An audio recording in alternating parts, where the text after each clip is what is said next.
Pessoal, tudo bem? Meu nome é Derek Moreira, eu sou médico formado pela Unesp e hoje eu vou conversar com vocês um pouquinho sobre esquizofrenia. Esse é um dos temas aí presentes, incluídos na pós-graduação em saúde mental para equipes multidisciplinares, oferecida pela Unip em parceria com a Vida Mental.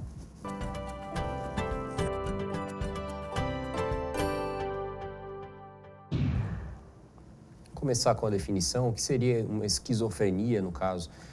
A esquizofrenia é classificada como um transtorno mental crônico e de prejuízo extremamente grave. É uma doença que representa aí os maiores custos públicos com saúde mental do país, do nosso país. Quantos têm esquizofrenia?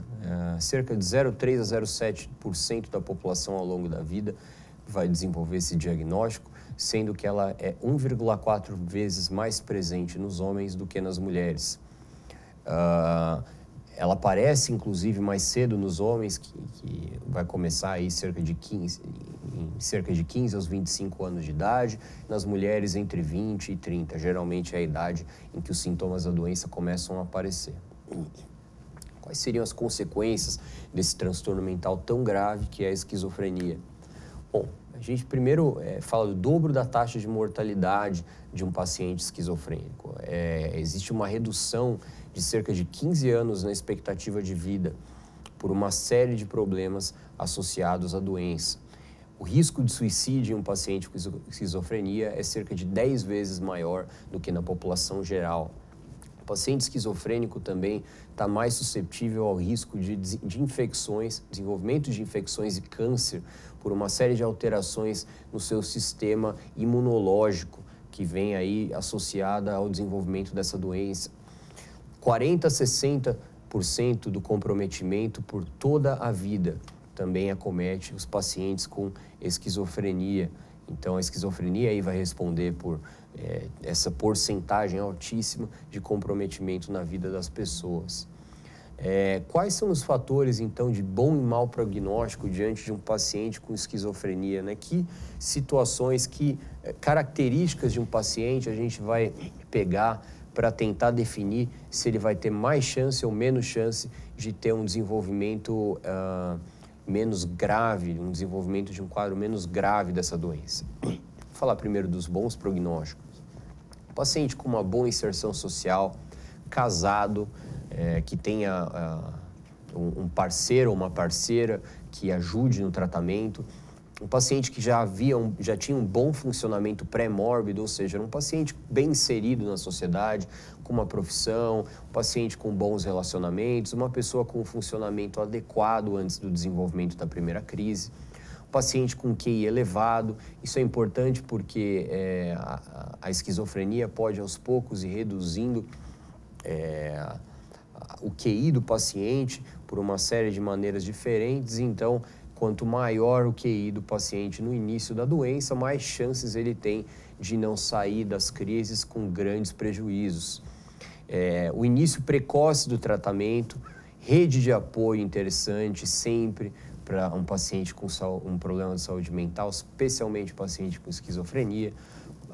Pacientes do sexo feminino também aí tem maiores chances de ter um bom prognóstico. E, claro, o diagnóstico e o tratamento precoces também aí tem um papel crucial na evolução mais positiva dessa doença.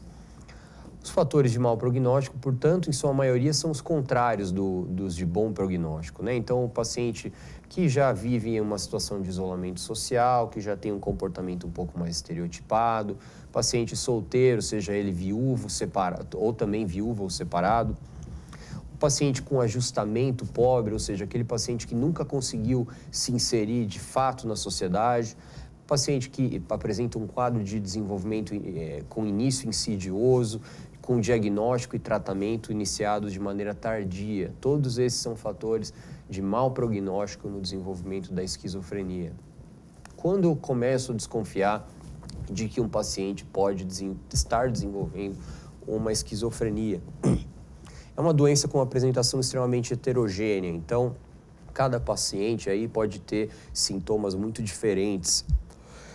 O primeiro episódio psicótico é sempre aí um ponto crucial no momento do diagnóstico e da identificação da doença. Então, a psicose aí seria a presença de delírios, alucinações, comportamento e fala desorganizados, o que a gente chama de embotamento do afeto, ou seja, aquele paciente que não consegue demonstrar afeto, e isso não só no termo leigo do afeto, mas em todos os contextos que são trazidos junto com esse termo. O isolamento social, alteração muito brusca de comportamento. Então, de repente, era uma pessoa que se dava bem com as pessoas no trabalho, que tinha ótimos relacionamentos em casa, que de uma hora para outra começou a ter comportamentos extremamente estereotipados, se isolando, enfim. É uma pessoa aí que a gente desconfia que pode estar desenvolvendo esse diagnóstico. Paciente com prejuízo importante do autocuidado também pode ser aí uma situação para a gente ficar atento. Hipobolia, ou seja, um paciente que tem pouca motivação para fazer atividades diárias, para fazer atividades em geral. Pacientes com experiências perceptuais incomuns ou estranhas, também é algo a se notar no paciente com diagnóstico de esquizofrenia, ou seja, o paciente que relata ouvir coisas ou ver coisas que as outras pessoas não ouvem, não veem, traz uma série de delírios em que ele acredita que ele é perseguido por outras pessoas, que outras pessoas tentam fazer mal para ele, que de alguma maneira ele foi escolhido por alguma divindade e tem um papel diferente ou um papel mais importante do que os outros na sociedade.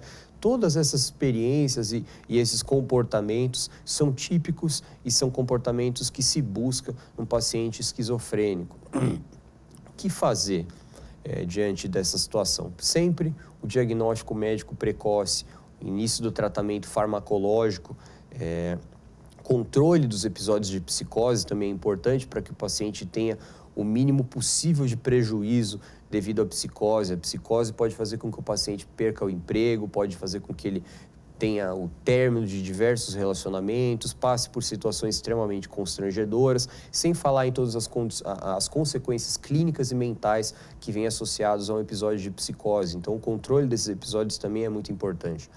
O manejo de efeitos colaterais das medicações. Então, o desenvolvimento aí de sintomas extrapiramidais, síndrome metabólica, disfunção sexual, aumento da prolactina, tudo isso deve ser de alguma maneira combatido com os tratamentos farmacológicos. E, claro, até mais importante, é interessante que o paciente tenha sempre a abordagem multidisciplinar e psicossocial. Então, associação de terapia, de psicoterapia, o paciente possa ser amparado também por um terapeuta ocupacional, nutricionista, todas as outras especialidades da área da saúde, especialmente num regime de internação, o que é algo extremamente comum num paciente esquizofrênico. Todas essas especialidades podem participar aí de um tratamento, podem ajudar a oferecer um tratamento cada vez mais satisfatório para um paciente que tem o diagnóstico de esquizofrenia. Bom, mais uma vez eu convido vocês a fazer inscrição no curso, na pós-graduação em saúde mental para equipes multidisciplinares oferecida pela Unip em parceria com a Vida Mental. Muito obrigado.